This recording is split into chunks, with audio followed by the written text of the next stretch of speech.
The Eight Immortals Travel East, Chapter 30.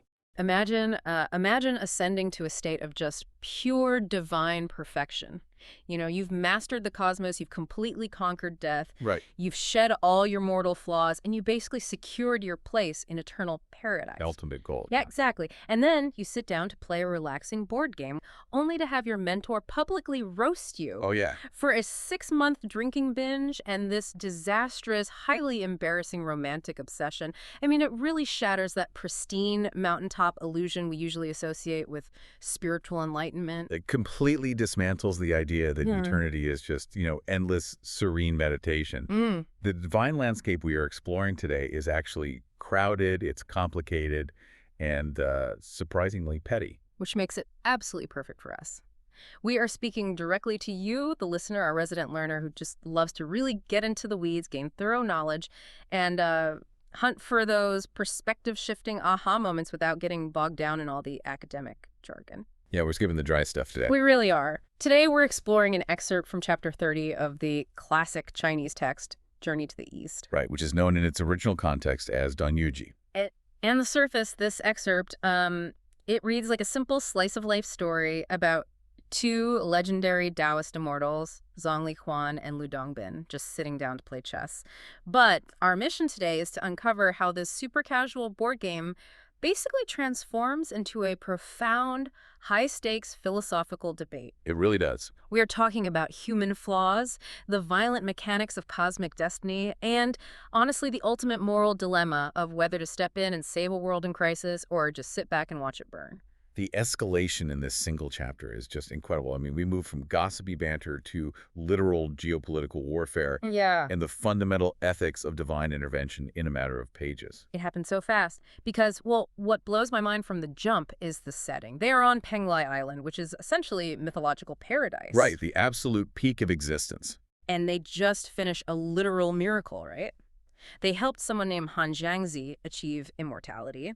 So they sit down to decompress with some chess. And Zhongli Quan instantly ruins the vibe by bringing up his friend's embarrassing earthly baggage. He really goes for the jugular. He does. He looks at Lu Dongbin and brings up two incredibly specific, highly inappropriate past indiscretions. He brings up Lu's overwhelming, almost scandalous obsession with a famously beautiful woman named White Peony at the Yueyang Tower. Oh, boy. And he pairs that by reminding Lu of a time he just disappeared on a 6-month drinking binge at the Yellow Crane wine shop. Okay, let's unpack this because I am fascinated by the dynamic here. If we translate this to our modern world, this is exactly like a revered, untouchable celebrity getting ambushed with a decade-old tabloid scandal by their best friend. That's exactly what it is. But these are eternal beings, and what's wild is that Lu Dongbin doesn't just laugh it off or, ignore it. He mounts a deeply serious, philosophical defense of his behavior right there at the chessboard. Yeah, he turns his personal embarrassment into a philosophical shield. His defense of the lust is actually, well, it's a brilliant piece of psychological framing. How so? Well, Lu admits that White Peony's beauty was unmatched in the world. He acknowledges that he had already achieved an immortal body. The text literally says he had shed his mortal form and exchanged his bones. Meaning, biologically and spiritually, he was supposedly completely above human desire. Exactly. Yet he was entirely overwhelmed. He confesses he literally could not help himself. He does. But, and this is the genius part, he weaponizes that failure to make a broader point about empathy. He tells his master that if he, a fully realized immortal, can struggle so profoundly with temptation, how can heaven possibly blame ordinary, fragile mortals for drowning in their own desires? Wow. Yeah, he essentially uses his failure as a thesis for why the divine must show extreme compassion toward humanity. I mean, I can almost wrap my head around the empathy argument for the romance. It's a stretch, but there's a logic there. He's basically saying if the professionals are messing up, you can't blame the amateurs. Right. But the 6-month bender at the Yellow Crane wine shop, I don't see any philosophical framework that makes a half-year of binge drinking look like a holy pursuit. How does he even attempt to spin that? He attempts a much more mechanical, strategic defense for the wine. He claims the drinking wasn't about the alcohol at all. Sure it wasn't. Right. He says it was a necessary cover. He argues that by appearing as just another drunk, he could fulfill his vow to save mortals by moving among them completely unnoticed. He says he needed to confuse the eyes and ears of mortals. The classic undercover excuse. Exactly. But more importantly, he claims he was actually using that time in the wine shop to store his cack and refine his spirit. I wasn't binge drinking. I was doing undercover cosmic charity work and refining my energy. I mean, that is the ultimate excuse. But mechanically, how is sitting in a dive bar supposed to refine your spirit? It actually connects to the concept of Taoist inner alchemy. There is a whole school of thought that true spiritual refinement doesn't just happen in a quiet, isolated cave. Sometimes it requires the intense friction of the chaotic mortal world.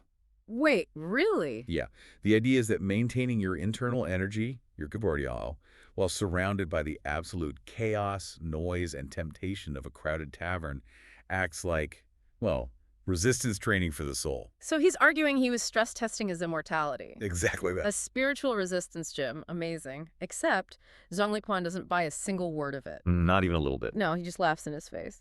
He points out that another immortal, their mutual friend Ti Guai, regularly mocks Lu behind his back, calling him an immortal addicted to wine and women. And Zhongli tells him to his face that the rumors are entirely true. And this is a really crucial moment for Lu's character. The text notes that Lu feels deeply ashamed, but he stays quiet out of respect for his master. I have to challenge the text itself here, though. Why would a sacred classical piece of literature choose to portray its legendary, revered immortals this way? It is surprising. It feels so counterintuitive. Like, if you are writing a sacred text to inspire devotion, why show your divine figures as defensive, embarrassed, prone to overwhelming lust, and making up flimsy excuses to cover their tracks? What's fascinating here is how deliberately this text subverts the expectation of sterile, untouchable divinity. It radically humanizes the sacred. Okay. In a lot of traditions, shedding the mortal form means erasing all mortal instincts, becoming a blank slate of pure light. But Journey to the East argues something different. It suggests that achieving immortality doesn't immediately scrub away your personality, your memories, or your vulnerabilities. So enlightenment isn't about the absence of mistakes. Exactly the opposite. It implies enlightenment includes the profound self-awareness that comes after the mistake. Lu's shame demonstrates that he possesses that self-awareness. Right. It bridges the massive gap between divine perfection and everyday human struggle, which makes these figures relatable guides rather than distant, unfathomable gods. A flawed god is infinitely more interesting than a perfect one. I mean, you can relate to a guy who got swept up in a romance and spent way too much time at the local bar. Absolutely. And this focus on the messy, uncontrollable nature of human desire acts as the perfect thematic primer for the second half of the excerpt, because they are debating these internal, personal turbulences when the ultimate external turbulence literally crashes their game. The transition is incredibly sudden. The macrocosm violently interrupts the microcosm. It is cinematic. They are sitting in paradise, the atmosphere is maybe a little tense from the gossip, and suddenly, a physical aura of death, this overwhelming, killing intent, pierces straight through the clouds from below. Yeah, it just cuts right through paradise. Lu actually has to instruct an immortal boy to clear the clouds so they can see what is disrupting their realm. And when the clouds part, they look down to fight a massive, catastrophic geopolitical war. It's a clash between the dragon ancestor of the southern dynasty and the dragon mother of the northern tribes. And the scale of the destruction is absolute. This is where Zhongli Quan shifts gears entirely. He goes from the teasing mentor to a terrifying cosmic authority. He looks down at this slaughter, he mathematically calculates the key and the flow of fate, and he declares that there are still 2 whole years of killing destiny left. 2 whole years. And during that time, innocent commoners are going to suffer immense toxicity and bitterness. He reads the mechanics of the universe and confirms this is a fixed event.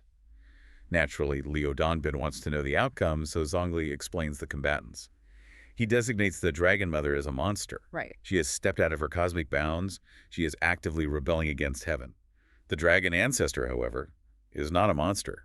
He holds the mandate of heaven to rule the Song dynasty. Meaning the outcome is a foregone conclusion. The universe will inevitably correct itself. The Dragon Ancestor will destroy the Dragon Mother. Here's where it gets really interesting, and frankly, where the logic of this universe's fate feels completely broken to me.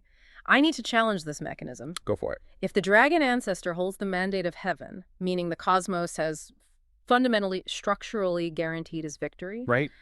how does a monster have the agency to just decide to rebel? How does the Dragon Mother possess the free will to cause 2 entire years of unprovoked misery if the universe has already declared her the loser? That's a great question. If we connect this to the bigger picture of classical Taoist cosmology, we have to rethink how the mandate of heaven actually functions. Okay. The mandate isn't just a political endorsement. It is the structural gravity of an era. Think of the Dragon Mother's rebellion like someone trying to reverse gravity. Oh, wow. She could exert immense effort and cause intense localized damage, but the macro system will inevitably crush her to restore equilibrium. But why allow the localized damage at all? Why the 2 years of killing destiny? Because fate, in this worldview, isn't just a destination, it's the entire thermodynamic process. A thermodynamic process. Yeah. The chaos is a pressure valve. The universe operates on endless cycles of order and chaos, build-up and release. The killing destiny is a period where toxic, stagnant energy in the mortal realm must be violently burned off. The Dragon Mother isn't overriding fate by rebelling. Her rebellion is the exact mechanism the universe is using to execute that necessary burn. That is a brutally cold reality to digest, especially if you are the innocent person on the ground caught in the middle of that cosmic burn. It is. And that is exactly where Lu Dongbin's mind goes. He looks down at this predetermined slaughter, and he is horrified by the collateral damage. He quotes a famous proverb to his master, saying, "When the city gate catches fire, the fish in the moat suffer." Like a perfect encapsulation of systemic tragedy. To put out the fire on the city gate, the defenders drain the moat for water, and the innocent fish are left to die. The fish didn't start the fire. No, but they pay the ultimate price. Lu sees the innocent commoners as the fish in this celestial war. So Lu makes a proposal, and it is a very direct, action-oriented proposal. He says, our fundamental purpose as immortals is to save people. Let's go down to the mortal realm right now. We have the power. We can stop the Dragon Mother, secure the Song Dynasty instantly, and bring peace back to the universe. It is the ultimate plea for active compassion. From Lu's perspective, possessing the power to stop suffering creates a strict moral obligation to intervene. Which makes total sense. I mean, you have the power, you use it, but Zhongli Quan's reaction is a stark, uncompromising no. He completely rejects the idea. He really shuts it down. He tells Lu that the chaos has a set destiny, and then he introduces the core Taoist philosophy of Wu, why often translated as pure non-action. He argues they should stay out of it, enjoy the breeze, enjoy the moon, and absolutely not tangle their minds in the messy affairs of mortals. And then he literally floats away into his cave, ending the conversation entirely. He doesn't even leave room for a rebuttal. The ruling is final. So, what does this all mean? Because my modern instinct is to furiously side with Lu Dongbin here. I have to push back hard against Zhongli Quan's philosophy. A lot of people. To me, this sounds exactly like a multi-billionaire watching a catastrophic hurricane wipe out a coastline on the news, having the funds to completely rebuild it instantly, but choosing to say, well, nature takes its course. I'm going to practice non-action and go enjoy the breeze on my yacht. Isn't Wu Wei just a highly intellectualized excuse for divine laziness when you have the literal power to save lives? This raises an important question, and it really represents the central, unresolvable tension of the entire text. Yeah. It is extremely easy for us, operating through our modern lens of active, immediate intervention, to judge Zhongli Quan as callous, lazy, or arrogant. Right. But we have to defend the underlying mechanism of the text by truly understanding what Wu Wei means in this context. It is emphatically not apathy. Okay, but how is letting innocence die not apathy? Because it is rooted in an intricate ecological view of cosmic qi. Wu Wei means acting in accordance with the Tao, not forcing your own will against the grain of reality.